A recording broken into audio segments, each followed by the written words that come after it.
These are the colors we are using for the background. This is Prussian blue. This is Plaid Folk Art Multi-Surface Prussian blue. And if you can't find these in your local craft store, look at Plaid online.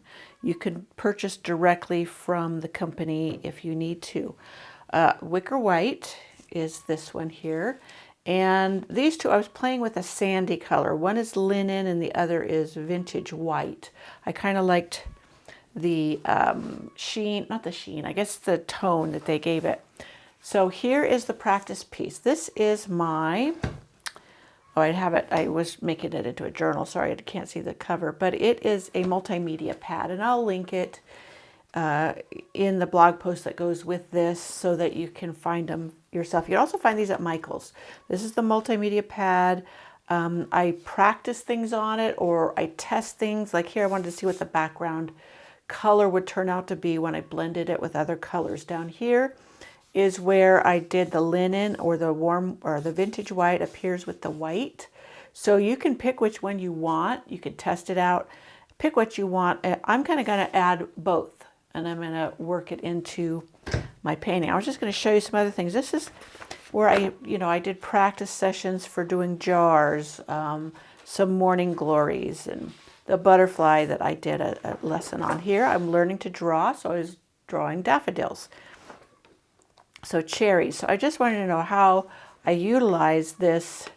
My nephew was drawing for me, pad. So I just test out designs, etc. on it, and it all works great. It is a little bit dry, so if I did the design on here, it would drag, and it could be frustrating for you to try to do that. So if you decide to do your practice piece on the paper, just know there will be some drag, but that's not a big deal. You can still go through the motions of these strokes. So I have my icky towel over here that I wipe my brushes on. You can use paper towels. And this is just a palette paper. I've used pieces of glass. I have a white enamelware tray that I like to use, but it glares so much into the camera, it kind of makes things dark. So I can't use it here. Let me show you what that looks like. This one's a large one. You can get them smaller size that are more compact for you. But it really comes in handy for painting with. You see how the lights reflect in it and can be a little glaring, but I like this. It washes up really nice. And you don't have to use palette paper, which I use a lot of times as the palette paper, but if you don't want to have something disposable like that. So let's get started. I have my colors on my palette paper. Typically with the backgrounds, I like to use this large brush, but these are getting harder to come by. Plaid online has these. This is low Cornell, but I just was pricing these on Amazon where I got this one, and it was like $15 for the 3-pack. Well, this is just a crappy little, craft brush. I paid $5 for the set, so I'm not going to pay $15, $18 because somebody's price gouging on Amazon. So I'm sure the ones at Plaid Online are perfectly fine, and they are like $4.99, $5.99, and then the shipping. If you order paint from them, go ahead and order some of these brushes because I just love them. I am going to keep watching on Amazon to see if they, bring the price down where it's reasonable again. So that being said, the brushes that I'm going to be using, because they're easily available for you, are the Donna Dewberry One Stroke. I link to the 10-pack. I also have this pretty one set that she has out. Let me see, it comes with these. I just got these for fun. And I think this is $35 for this set. These are normally $15 for the set. We're going to use the 1/4 inch to do our background brush today. And this canvas has been gessoed. It's also been sitting around getting kicked around, so it's a little stained, but the background colors will cover that up. So I dampened my brush. I guess I should show you. I dampened my brush in clean water, and then I just kind of pat it off on the towel so it's not dripping. So I probably need a lot more of my Prussian blue since I used up all my practice. And I probably will need more of the wicker white and the other colors too. Like I said, the other colors totally optional. I just like to tone it down in some areas myself for a little more interest. We don't want to make it hard. Just go with the white, go with just a vintage white, etc. You can also, the background color doesn't have to be the Prussian blue. In my original, it was burnt umber and a linen in the warm white or something to that effect. Okay, so damp brush, gessoed canvas that's dry, and my paint. So I'm going to start by loading with just a little bit of the Prussian blue and a tiny bit of the white, because I want the outside corners to be darker.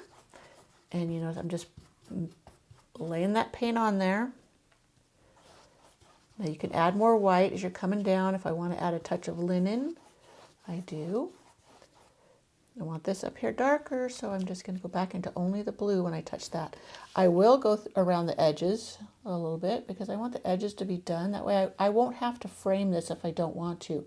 It can sit on the edge of a shelf, not edge of a shelf, but on the shelf. And if you're not getting the coverage, and that will happen if you didn't gesso, then you can come back once it's dry. Remember not to overwork it. I want this to blend in, so I'm blending it down into it. I'm going to go with this side. Uh-oh, I'm flinging paint now. Don't fling paint. Like I said, I'm used to doing a bigger brush, so I have broader strokes. Just blend it on together. You want it going lighter as it going to the center. You can add a little linen over here to make this a little toned down.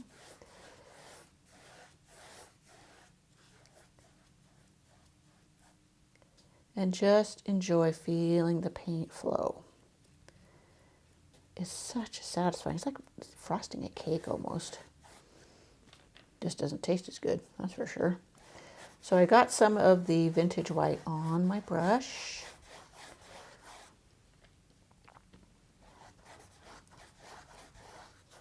And I'm trying to work from corner to corner.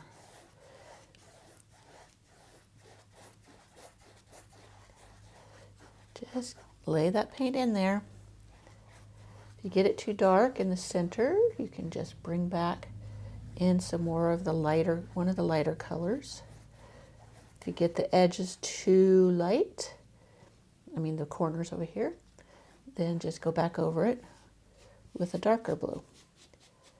Now sometimes I'll put it up on blocks just so I can get around the edges without getting the paint on my protective cover. Okay, so I'm going to deepen the color along the edges. Tiny bit. Don't flick your brush. It's also good to wear an apron if you got it. I haven't messed up too many clothes, but you can. You can mess up some clothing by not protecting it.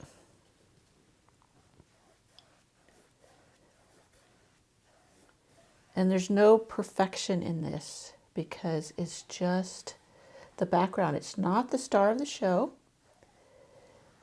This is just going to be an interesting background for your rooster.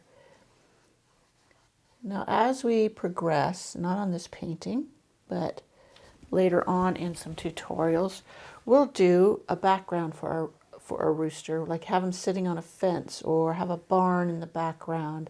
You could also, if you didn't want this type of background, you could paint a faux wood. I have a tutorial on how to do faux wood here on YouTube and on my website that you could use as the backdrop for him. It would be really nice too. And we can do a second rooster another time with the barnwood background. Okay, so if you're liking the way it's looking, then leave it be. Just go over it and see if there's anything you want to fix, like maybe some canvas showing through. If your paint starts to lift, it's time to stop, walk away, and let it dry, because you'll just end up making a mess. Now don't start in the middle. You see how there's a chunk there? if that was not going to be covered by the rooster, that would really show up and not be pleasing unless you're going for that kind of look. All right, we are good here. We're going to leave this to dry, and that is our background.